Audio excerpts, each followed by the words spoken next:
Bueno, aquí estamos. Buenas tardes. 6 de la tarde. Vamos a esperar que la gente se vaya sumando de a poco. Con estos relatos que ya se hicieron casi una tradición, durante la cuarentena, esta cuarentena que se va alargando, que en Argentina parece que va a durar hasta aproximadamente el 25 de abril, es muy posible que entren en los primeros días de mayo, lo mismo va a pasar, me imagino, en varios países de Latinoamérica, lo mismo parece que va a suceder en Europa, se está hablando en España, en Italia, de extenderla hasta los primeros días de mayo, lo mismo en el Reino Unido, posiblemente lo mismo también en Estados Unidos o en algunos lugares de Estados Unidos, aunque no hay cuarentena estricta en casi ningún lugar de Estados Unidos, salvo en Nueva York, por lo que tengo entendido. Pero bueno, aquí estamos, con un nuevo relato. Había prometido hoy es sábado, había prometido el jueves hacer un relato que tuviera de alguna forma que ver con la Semana Santa. Hoy es Sábado Santo y había anunciado que íbamos a estar yendo a Jerusalén. Bueno, entonces ahí vamos a ir a Jerusalén, una ciudad sagrada, definitivamente vinculada con la Semana Santa, con lo que tiene que ver con el cristianismo, pero no solamente el cristianismo, no solamente para el cristianismo es una ciudad sagrada Jerusalén. Lo es obviamente para el cristianismo, ¿por qué? Por lo que tiene que ver con la crucifixión de Jesús, lo que tiene que ver con el juicio de Jesús, lo que tiene que ver con el barrio cristiano en donde está lo que se llama la Vía Dolorosa, que es el lugar por donde Jesús va saliendo de lo que es la vieja ciudad amurallada de Jerusalén para después ser crucificado en el Gólgota, pero también es una ciudad sagrada para el islamismo y para el judaísmo. Para el judaísmo, obviamente, ¿por qué? Bueno, Jerusalén es una de las ciudades, de las primeras ciudades en donde el judaísmo empieza a extenderse, está en lo que se llamaba la tierra prometida, definitivamente para el judaísmo. Ahí se construyó el templo de Salomón, que después, en el año 70 después de Cristo, en la época de los romanos, es destruido. Sobre las ruinas del templo de Salomón se construye después, Herodes construye un templo, pero el templo de Salomón era el centro espiritual de lo que era el judaísmo. Ahí estaban las tablas de la ley, ahí estaba el arca de la alianza. Por eso para el judaísmo es una ciudad sagrada y también lo es obviamente para el islamismo.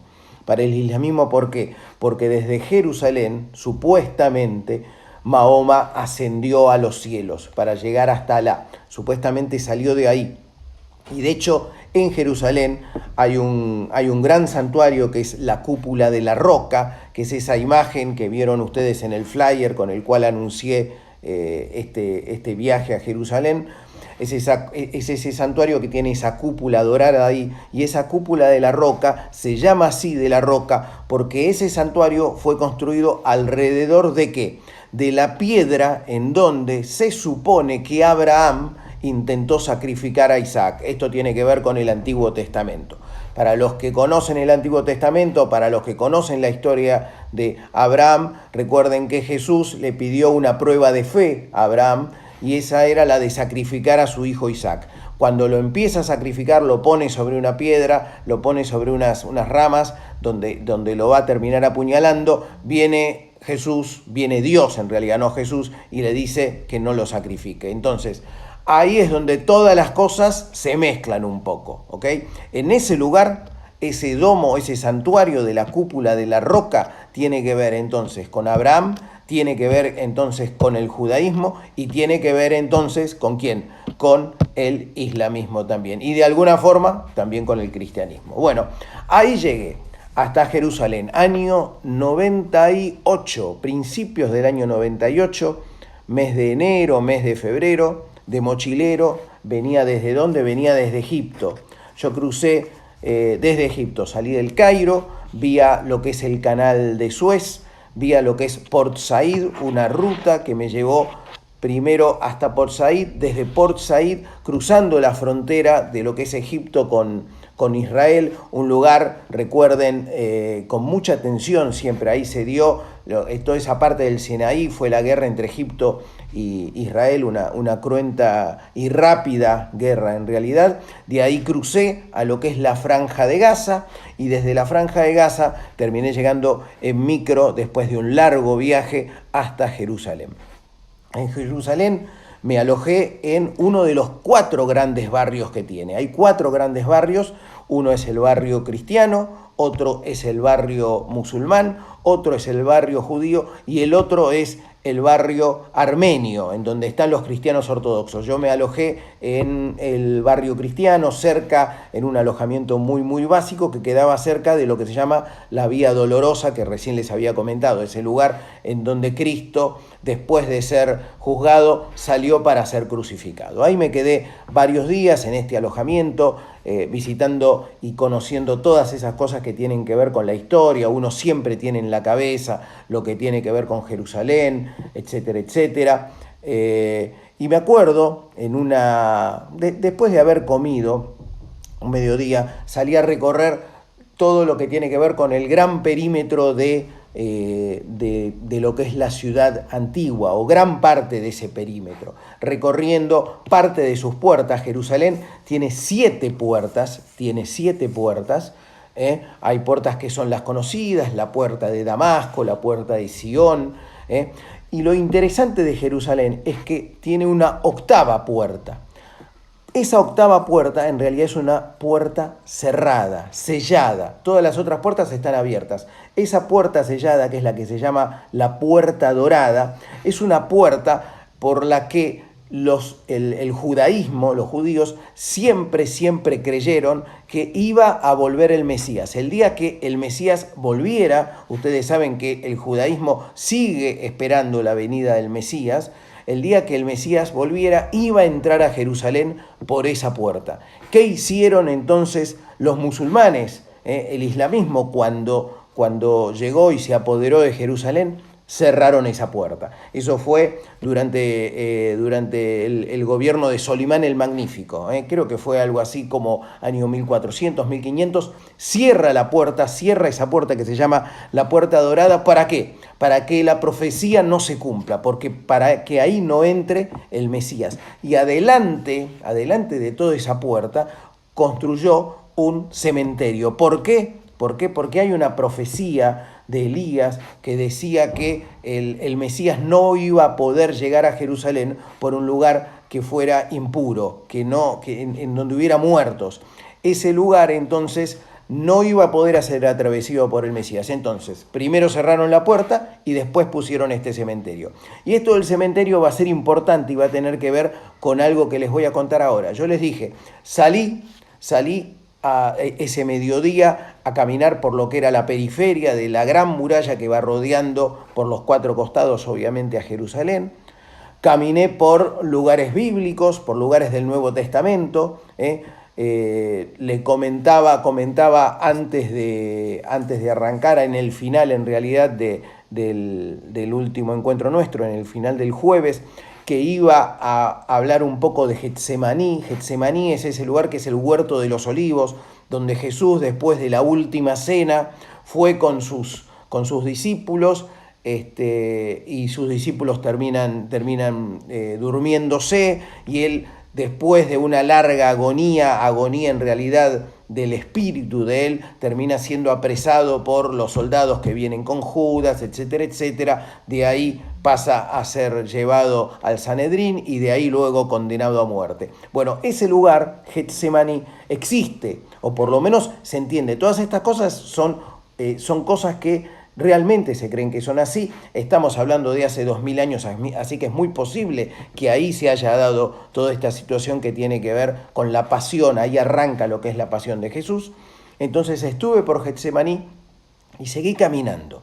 Y mientras iba caminando, llegué al lugar. Yo quería ir a esta puerta, a la Puerta Dorada. ¿Para qué? Para fotografiarla, no solamente para verla, sino para fotografiarla, porque sabía que en el atardecer es cuando el sol le da de frente a esa puerta. Entonces quería ir ahí. Mientras voy caminando, no me doy cuenta que ingreso a este lugar que les comentaba antes. este cementerio. Es un cementerio del islamismo, es un cementerio musulmán.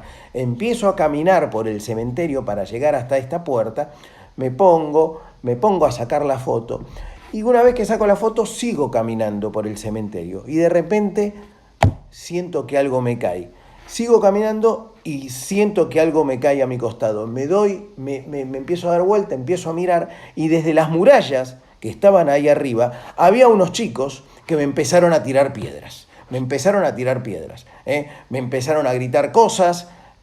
Supongo que tenía que ver con la falta de respeto por caminar por ese lugar que era sagrado, que es el cementerio. Y lo cierto es que primero eran 2 chicos y después terminaron siendo 4 o 5, y desde ahí arriba me entraron a tirar piedras y piedras y piedras y piedras, hasta que me tuve que ir, definitivamente. Empecé a correr y me terminé saliendo del cementerio. Todo eso porque para ir a ver y a fotografiar esa puerta tan mítica que es la Puerta Dorada, que sigue cerrada a la espera del Mesías. Habrá que ver si en algún momento el Mesías vuelve por ahí. Después de esos días que en los cuales yo estuve en Jerusalén, recuerdo al Muro de los Lamentos. El Muro de los Lamentos es un lugar realmente muy especial dentro de Jerusalén. Como yo les decía, está lo que se llama el templo ese, que es el santuario, en realidad el de la Cúpula de la Roca. La Cúpula de la Roca fue construido por sobre lo que eran las ruinas del Templo de Salomón, que después fue construido como el Templo de Herodes, y en ese lugar donde estaba el Templo de Herodes, ese lugar absolutamente sacro para el judaísmo, los musulmanes construyeron su propio santuario, que es la Cúpula de la Roca. ¿Por qué? Ya se los había comentado antes también, porque ahí estaba la roca, alrededor de ese lugar, estaba en esa zona estaba la roca en donde Abraham había intentado sacrificar a Isaac. Acá es donde se mezclan todas las cosas y donde uno se da cuenta la enorme vinculación que tiene el judaísmo con el islamismo. Esos enemigos acérrimos como son los judíos y los musulmanes, sin embargo, en sus inicios todo está mezclado ahí, claramente, hay muchas cosas mezcladas. Bien, uno de los muros de aquel antiguo palacio o templo de Herodes es ese muro que se llama el Muro de los Lamentos. El Muro de los Lamentos es un límite que tienen hoy lo que es el barrio judío. Del otro lado, del lado de atrás del Muro de los Lamentos, está lo que es el barrio musulmán, y entonces los judíos se acercan hasta ese muro. ¿Por qué? Porque justamente ese muro es el muro que recuerda lo que era el lugar sagrado para ellos, ese lugar donde estaba el Arca de la Alianza, ese lugar donde había estado David, en donde se había construido y levantado el Templo de Salomón. Entonces, de ahí que se llame Muro de los Lamentos. Ahí se acercan los judíos, y recuerdo que un día hay una gran explanada, me había acercado, es un lugar obviamente con mucho control y con mucho control militar, porque es un lugar en donde, digamos que es el lugar dentro de lo que es la tensión de Jerusalén, es uno de los grandes lugares de tensión. Entonces me acuerdo que me acerco ahí, me acerqué con mi mochila, y en un momento me alejo un poco para tomar unas fotos y dejo mi mochila al lado del muro.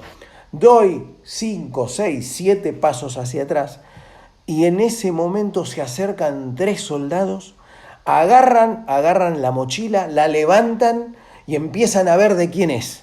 Y uno de los soldados se acerca a mí y me pregunta si esa mochila es mía. Me la hacen abrir inmediatamente y todo, y esto tiene que ver con ¿qué? Con la posibilidad de bombas, con la posibilidad de atentados. La verdad que todo ahí está como en ese grado, insisto, ese grado de tensión en donde se respira eso, esa atmósfera que está ahí como enrarecida, porque es un lugar complicado, es un lugar donde pareciera muchas veces que la muerte está muchas veces acechando, y esto tiene que ver con ¿qué? Con ese enfrentamiento entre los musulmanes y los judíos en un lugar muy disputado, muy disputado. Desde Jerusalén, después yo salí hacia el oriente, hacia el este. Vía Jericó me fui hasta el Mar Muerto. Eso ya es en la zona, el Mar Muerto sirve como límite entre Jordania e Israel, y también entre lo que es Palestina. Hay un territorio de Cisjordania que hoy pertenece a Palestina, en este intento de recuperación de Palestina, de esos territorios que originalmente eran palestinos, hasta que se forme el Estado de Israel y bueno, todas esas cosas que nosotros sabemos. Yo fui hasta el Mar Muerto con la idea de ¿qué? Con la idea de poder quedarme ahí en el Mar Muerto durante un par de días y desde el Mar Muerto visitar un lugar que se llama Masada. Masada es un antiguo enclave judío que se hizo después famoso por la resistencia de los habitantes de Masada frente a lo que era la invasión del Imperio Romano. Me habían comentado que en el Mar Muerto era posible quedarse en la playa, aprovechar las costas y quedarse en la playa. Yo ya había tenido experiencias de dormir en la playa, alguna vez les comenté algo y voy a contar en alguno de estos relatos que vamos a tener de acá al fin de la cuarentena, al día que algún día termine la cuarentena, les voy a contar un relato sobre 4 o 5 días que yo estuve en una playa en Nicaragua, durmiendo ahí frente a la costa, en una playa absolutamente virgen o muy vacía. Acá tenía la idea de que en el Mar Muerto iba a ser una cosa similar, iba a poder tener un lugar, según me había dicho un mochilero al que había conocido, iba a tener un lugar en donde poder estar absolutamente aislado de todo con el Mar Muerto frente a mí. Llego, me tomo un micro vía una ciudad que se llama Jericó y llego hasta las costas del Mar Muerto. Cuando llego hasta las costas del Mar Muerto es de noche, hace mucho frío, estamos hablando de que era, si no era el mes de enero, el mes de febrero, hacía frío en ese momento y la verdad no estaba para quedarse en la playa de ninguna forma. Yo no estaba con la ropa adecuada como para poder dormir en la playa. Entonces, frente a esta situación empecé a caminar, no caminar mucho, pero sí me empecé a mover dentro de la costa y encontré unas cuevas. Ahí encontré unas cuevas, en las cuevas sabía que entrando en la cueva iba a poder estar un poco mejor, definitivamente, iba a estar por lo menos a resguardo de lo que era el viento, con mucho menos frío. Me metí en una de estas cuevas y es verdad, estuve más a resguardo del viento, no tuve tanto frío, tuve mucho menos frío, pero se hizo muy difícil dormir. Pese a todo, pasé 2 noches ahí, era muy difícil dormir porque fundamentalmente esto tenía que ver con la incomodidad. Esto era una cueva en donde había rocas, casi no había un lugar en donde poder acostarme sin que hubiera rocas abajo y la verdad que era muy complicado dormir. Me acuerdo que encontré unos cartones y traté de ponérmelos para alisar medianamente una zona donde había unas rocas, pero se complicó mucho. A pesar de todo, me quedé 2 noches ahí, frente al Mar Muerto. Durante el día aparecía alguna gente por ahí, pero no mucha gente, y por lo menos me di el gusto realmente de meterme en el mar, con esta idea de la enorme salinidad que tiene el Mar Muerto. El Mar Muerto es un mar que la salinidad está dada fundamentalmente por la depresión en donde está metido. La depresión en donde está el Mar Muerto es la mayor depresión que tiene el planeta Tierra, son 435 metros bajo el nivel del mar. La depresión terrestre, después tenemos depresiones mucho más profundas, como creo que es la Fosa de las Marianas, que estamos hablando de 11.000, 12.000 metros, pero dentro de lo que es la parte continental, la depresión más grande, más profunda que tiene el planeta Tierra es esta, el Mar Muerto, 435 metros, y esto hace que el Mar Muerto tenga una enorme salinidad, una salinidad que es casi 10 veces mayor a la de cualquier mar, a los océanos. Entonces, ¿ahí qué quiere decir? Al tener tanta densidad en cuanto al tema de la sal, uno puede flotar sobre el agua, uno no se hunde. Entonces, bueno, uno juega, se acuesta. Lamentablemente, como estaba solo, no tengo ninguna foto porque yo no soy de sacarme fotos, pero me hubiera gustado tener una foto por lo menos mía ahí acostado, que parece que uno estuviera sentado en el mar, y realmente es así. Seguramente algunos de los que están escuchando alguna vez fueron al Mar Muerto y saben que eso es así, como también saben que es imposible tratar de sumergirse y abrir los ojos, porque yo creo que los ojos ahí pierden si uno los abre. Lo cierto es que, bueno, fui al Mar Muerto, pasé esas 2 noches en el Mar Muerto, no tuve frío, pero la pasé bastante incómodo dentro de las rocas, y después de eso, después de ir a ver a Masada, después de haber ido a Masada, de ahí empecé a recorrer hacia el sur y terminé volviendo a Egipto por lo que es el extremo sur de Israel. Eso es una ciudad que se llama Eilat. En los próximos días, no sé exactamente cuándo, voy a retomar este viaje en lo que tiene que ver con ¿qué? Con Egipto, lo que fue antes y lo que fue después de este viaje. Llegando a Egipto, lo que tiene que ver con las pirámides, lo que tiene que ver con la navegación del Nilo en felucas. Las felucas son embarcaciones de vela, una navegación de 4 días con las felucas, durmiendo sobre cubierta, una cosa realmente muy especial, muy especial. Eso prometo que lo voy a retomar en algún otro momento. Ahora, 2 cosas. Una, vamos a hablar un poco, porque muchos me han pedido tips fotográficos y algunas veces los tomo y algunas veces no lo hago. Algo que tiene que ver con lo que es una fotografía que es muy especial, que es la fotografía de paisajes. Yo lo he comentado varias veces. La fotografía de paisajes es la fotografía más difícil. ¿Por qué? Porque es la fotografía en donde resulta más complicado poder contar algo, poder transmitir algo a través de la fotografía. Muchas veces cuando uno toma un hermoso paisaje, saca la foto, termina viendo la foto y esa foto no dice nada. Entonces hay que estar atentos a determinadas cosas que muchas veces hacen a la fotografía. En algún momento vamos a hablar de qué, de lo que tiene que ver con el protagonista, ese objeto, ese sujeto que va a llevar nuestra vista en la fotografía a que nosotros nos podamos sumergir dentro de la imagen a través de algo que llama nuestra atención, que puede ser un árbol, puede ser una sombra, puede ser una persona, por supuesto, infinidad de cosas, hay que tratar de encontrarlo. Pero me quería hoy más centrar, y para eso encontré unas fotos que tenía en mi libro y también en alguna revista, con algo que hace mucho a la fotografía de paisajes y hay que estar atento, que son los cielos. Los cielos visten enormemente cualquier foto que tenga que ver con paisajes. Y cuando hablo de cielos atractivos. Nosotros podemos tener cielos que no son atractivos, esos cielos que son monótonos. Un cielo como el que está hoy sobre la ciudad de Buenos Aires, un cielo absolutamente azul, ese es un cielo monótono. Entonces, por lo general, esos cielos hay que minimizarlos. Otro cielo, esos cielos que son absolutamente grises, sin ningún matiz, esos días nublados en donde no tenemos tonalidades negras, solamente un gris monocromático ahí dando vuelta. Esos cielos son los que hay que cortar. Pero cuando uno tiene esos cielos en donde tenemos esas nubes que son muy atractivas, hay que aprovecharlos. Y en la foto darle la posibilidad de que esos cielos aparezcan. Yo acá tengo un par de fotos como para que tengan idea de eso. Fíjense, lo que pasa es que es difícil mostrar acá. Esta es una foto de un beduino y fíjense como el cielo, la foto es verdad, uno se tira para el suelo para darle un ángulo distinto, pero es el cielo el que termina siendo la fotografía en sí misma. Hay que buscar esos cielos y hay que aprovecharlos. ¿Vamos a hablar de las pirámides en algún momento? Sí, vamos a hablar. Y este es un cielo en donde están las sombras de las pirámides y está todo ese cielo ahí adelante. Esto es para tener en cuenta en que los cielos en los atardeceres son siempre mucho mejores.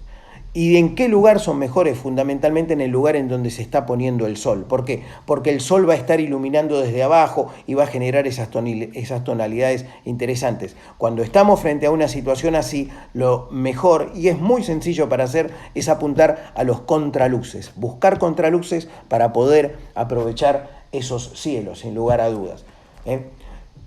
Acá, por ejemplo, fíjense, este es un típico cielo y esto puede hacerse en cualquier lado. Esto es en el impenetrable, pero puede ser en cualquier lado. Aprovechar los cielos en los atardeceres, en los crepúsculos, aprovechar en los cielos aún cuando se puso el sol. Y también, no solamente en los crepúsculos, una cosa interesante sería la de poder combinar el tema de los cielos con ¿qué? Con el lente ideal para lo que es la fotografía de paisajes, que es el gran angular. Cuanto más amplio es el lente, mejor y tengo más posibilidad de abarcar cosas. Acá voy a cerrar esto que tiene que ver con este pequeño tip con una foto justamente sacada con un gran angular, aprovechando el cielo. En este caso no es un atardecer, pero son estos cielos en donde tenemos estas nubes casi apocalípticas. Esto es en la Antártida. ¿Y por qué? ¿Por qué entro con la Antártida? Es un poco para anunciar lo que vamos a tener en el próximo relato. Estuvimos por África, estuvimos por América Latina, estuvimos por Europa, estuvimos por Asia. vamos a ir ¿a dónde? A la Antártida. El próximo viaje va a ser a la Antártida. Acá les traigo, esta es una nota que publiqué sobre ese viaje en National Geographic Traveler, y nos vamos a ir entonces a un viaje a la Antártida, y me van a dar un par de días de changüí. En lugar de hacerlo mañana, en lugar de hacerlo el día lunes, vamos a hacerlo el día martes. Voy a aprovechar mañana y el lunes para un trabajo que quería adelantar y que tiene que ver de alguna forma también con Instagram. Voy a querer empezar a editar esto que les estaba comentando recién, tips fotográficos, pero ya de una manera editada, ya con fotografías que se puedan, que sirvan realmente para uno tener idea de lo que está hablando, y eso, bueno, lo tengo que ir haciendo de a poco y tengo que ir buscando las fotos y editándolas de a poco, así que voy a aprovechar esos días para eso. Pero les dejo acá el anticipo de lo que va a ser el próximo vivo, el próximo encuentro. Antártida, entonces, el día martes, un viaje que hice hace unos 6, 7 años atrás, un viaje que no hice de mochilero, si bien una parte de ese viaje fue de mochilero, ese fue un viaje que armé justamente para hacer esa nota que ustedes veían ahí, una nota para National Geographic, y lo hice llegando a un lugar que se llama la isla Rey Jorge, en el norte de la Antártida. Bueno, nos vamos a estar viendo entonces el próximo martes. Feliz domingo de resurrección para los que son cristianos, felices Pascuas, todos comprarán. Hoy me trajeron esto es para la publicidad de Bonobón, un huevo de Pascua, un conejo de Pascua. Nunca sé por qué son conejos de Pascua, alguno por ahí sí me dice por qué se usan los conejos de Pascua, pero bueno, hoy a Malena, mi hija, le dejaron en la puerta un huevo de Pascua, esas cosas que tienen que ver con la cuarentena. Viene la gente, te la deja en la puerta y después te avisa que te dejó en la puerta para no tener contacto.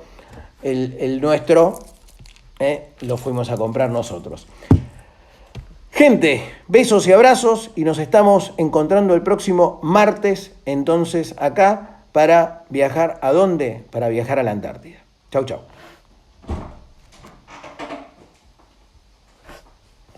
¿Terminé el vivo? ¿Sí? No lo terminaste todo.